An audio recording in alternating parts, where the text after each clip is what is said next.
मेरा नाम है एनके और पढ़ाता हूँ मैं हायर मैथमेटिक्स। देखिए हम फैक्टराइजेशन के क्वेश्चन प्रैक्टिस कर रहे हैं। The next question says that factorise each of the following by splitting the middle term. Middle term को स्प्लिट करके क्वेश्चन को सोल्व आउट करने के लिए आपको बोल रहा है। क्वेश्चन गिवन है x² + 3√3x माइनस का कितना है 30। तो देखिए सोल्यूशन।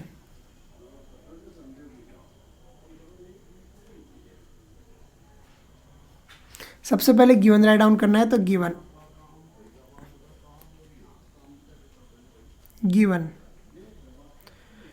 क्या देखिए x² +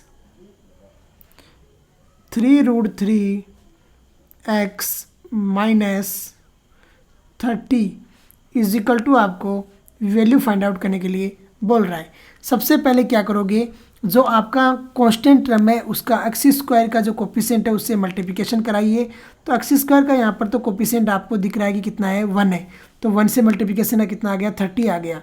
तो सबसे पहले 30 का कीजिए डिवीज़न, प्राइम फैक्टर कीजिए, तो ये आ गया 15, अगेन गया 5 से तो आ गया आपका कितना 3, अगेन गया 3 से तो कितना आ गया 1।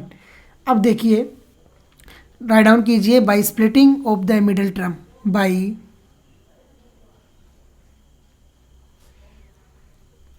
स्प्लिटिंग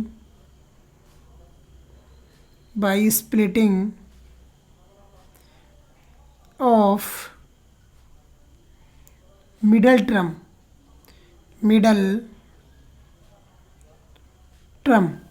अब यहाँ पर देखिए आपको ये तो क्लियरिफाई हो रहा है कि 30 है वो किसका आ रहा है, माइनस का आ रहा है। तो एक वैल्यू माइनस की आएगी, एक वैल्यू किसकी आएगी, प्लस की आएगी। प्लस का 3√3x आ रहा है, इसका मतलब क्या आ रहा है कि बड़े वाली वैल्यू प्लस की आएगी, छोटी वाली वैल्यू माइनस की आएगी। √3 आ रहा है, इसका मतलब दोनों के साथ में क्या आएगा, √3 आएगा। तो जो 3 है इसको दो पार्ट में डिवाइड कर दिया आपने, √3, तो आपका आंसर है वो ऐसे लिखा जा सकता है। आप इसको क्वेश्चन को x² + 5√3x, बड़े वाले को लिख दिया प्लस का और छोटे वाले लिख दिया माइनस का। देखिए यही बनेगा, और माइनस का आ गया 30। देखिए 5 में से आप 2 को सब्ट्रैक्ट करोगे तो 3 आ रहा है और प्लस का आ रहा है, कोई दिक्कत नहीं है। अब देखिए कॉमन लीजिए और सोल्व आउट कीजिए। फर्स्ट 2 में कॉमन आपके पास आ रहा है x, तो ये आ गया x।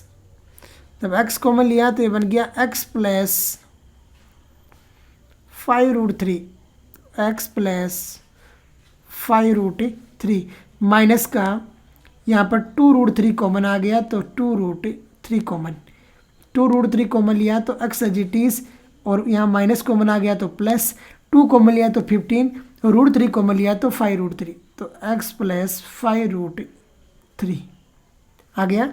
दोनों में कॉमन आ रहा है, उस टर्म को कॉमन लीजिए और सोल्व आउट कर दीजिए आंसर के लिए। तो ये आ गया आपके पास x + 5√3